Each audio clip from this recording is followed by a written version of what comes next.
Assalamualaikum teman-teman, masih di bulan tempatnya belajar manajemen dan pendidikan. Nah, kali ini saya mau share informasi terkait dengan penentuan sumber rekrutmen atau penarikan SDM. Nah, buat kalian yang belum like, subscribe, silahkan tekan tombolnya sekarang juga, dan jangan lupa aktifkan loncengnya supaya kalian tahu apa yang baru dari bulan. Nah, seperti apa sumber-sumber dilakukannya rekrutmen SDM? Berikut selengkapnya. Nah, oke teman-teman, dalam melakukan rekrutmen tentunya para top leader dalam hal ini baik dalam perusahaan maupun organisasi itu dapat melakukannya baik berasal dari internal maupun eksternal. Nah, sumber penarikan atau rekrutmen internal itu adalah merupakan karyawan perusahaan yang akan mengisikan tempat yang kosong atau lowong begitu, yang ada dengan cara memutasikan karyawan yang memenuhi jabatan yang diperlukan. Nah, sebaiknya pengisian jabatan itu diambil dari dalam perusahaan, khususnya untuk jabatan manajerial. Nah, jadi memungkinkan saja untuk melakukan rekrutmen secara internal, yakni dengan melakukan mutasi untuk jabatan manajerial khususnya. Nah, adapun keunggulan dari penarikan SDM atau rekrutmen SDM dari sumber internal, yang pertama adalah meningkatkan moral kerja dan kedisiplinan karyawan karena ada kesempatan promosi di situ. Nah, yang pertama juga perilaku dan loyalitas karyawan itu semakin besar terhadap perusahaan. Yang kedua, biaya penarikan relatif lebih kecil. Yang ketiga, waktu penarikan relatif lebih singkat. Dan yang keempat, kestabilan karyawan lebih terjamin. Namun di samping itu juga terdapat kelemahan dalam rangka penarikan atau rekrutmen secara internal. Misalnya saja, seringkali kewibawaan karyawan yang dipromosikan itu kurang, dan tentu juga kurang memberi kesempatan bagi calon pekerja baru dalam perusahaan tersebut. Nah, teman-teman, berikut ini terkait dengan sumber eksternal.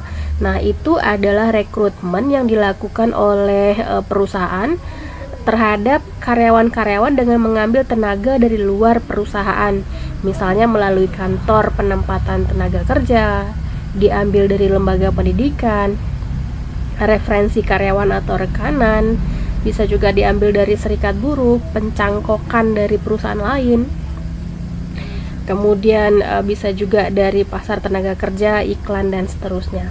Nah, adapun keunggulan dari penggunaan sumber eksternal atau penarikan SDM dari eksternal adalah kewibawaan pejabat relatif baik dan kemungkinan dibukanya sistem kerja baru itu akan ada. Nah, sementara kelemahan-kelemahannya antara lain seperti prestasi karyawan lama cenderung turun. Yang kedua, biaya penarikan lebih besar. Berikutnya, waktu relatif lebih lama, turnover cenderung meningkat, perilaku dan loyalitasnya pun belum diketahui. Nah, itu adalah tantangan-tantangan bila perusahaan mengambil atau rekrutmen dari eksternal, dari sumber eksternal. Nah, berikutnya teman-teman, proses penarikan tenaga kerja. Nah, untuk menentukan kebutuhan tenaga kerja, dilakukan lebih dulu identifikasi tentang kebutuhan tenaga kerja dan analisis beban. Kemudian menentukan standar pembanding, antara analisis jabatan dan spesifikasi jabatan. Nah, melakukan proses penarikan melalui lamaran ini pada umumnya dilakukan seperti itu.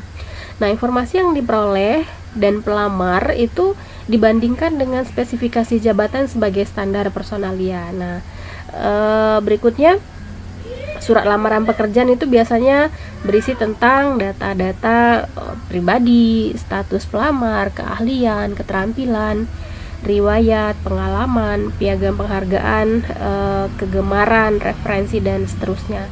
Dan juga dapat format lamaran itu disesuaikan dengan kebutuhan perusahaan atau organisasi tertentu. Jadi bisa saja menambahkan item-item lain. Nah, teman-teman, berikutnya adalah proses seleksi.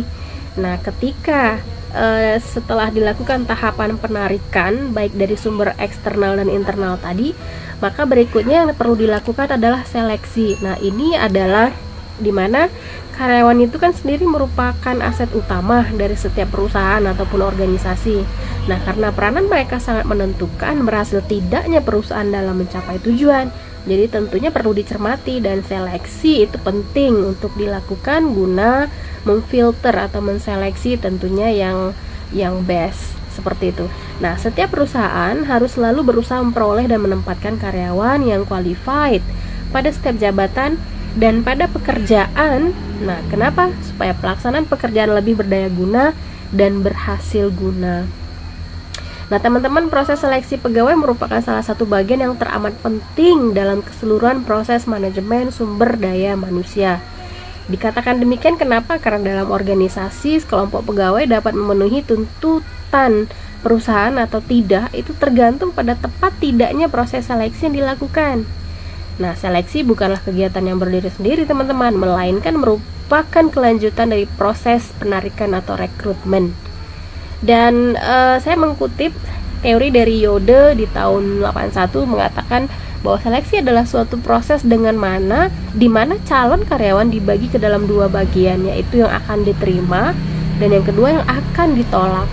Nah, kemudian referensi lain, Mandel mengatakan bahwa seleksi merupakan pemilihan yang cermat dan penempatan karyawan membuat mereka secara fisik, mental, dan temperamen itu sesuai dengan pekerjaan yang mereka harapkan. Membuat karyawan baru dapat berkembang dengan keinginan mereka. Dengan demikian akan memperkecil jumlah karyawan yang tidak pada tempatnya. Nah, sementara Stoner menyatakan bahwa proses seleksi meliputi penilaian dan penempatan di antara calon pengisi jabatan. Nah, teman-teman, dari berbagai definisi tersebut dapat disimpulkan bahwa seleksi adalah kegiatan pemilihan dan penentuan calon karyawan atau pelamar untuk diterima atau ditolak menjadi karyawan yang didasarkan pada spesifikasi jabatan yang diperlukan. Nah, teman-teman, demikian tadi informasi terkait dengan sumber penarikan atau rekrutmen SDM, bisa dari sumber internal maupun eksternal. Berikut dengan keunggulan dan kelemahannya, dan tadi juga dibahas sedikit tentang definisi terkait dengan seleksi, di mana seleksi merupakan tahapan lanjutan dari penarikan atau rekrutmen. Tentu saya berharap kalian dapat memahaminya, namun jika belum dapat meninggalkan pertanyaan di kolom komentar, dan buat kalian yang belum like, subscribe, disilahkan untuk tekan tombolnya sekarang juga, dan jangan lupa aktifkan loncengnya supaya kalian tahu apa yang baru dari Bulen. Demikian saja dari saya, terima kasih banyak, saya pamit. Assalamualaikum warahmatullahi wabarakatuh.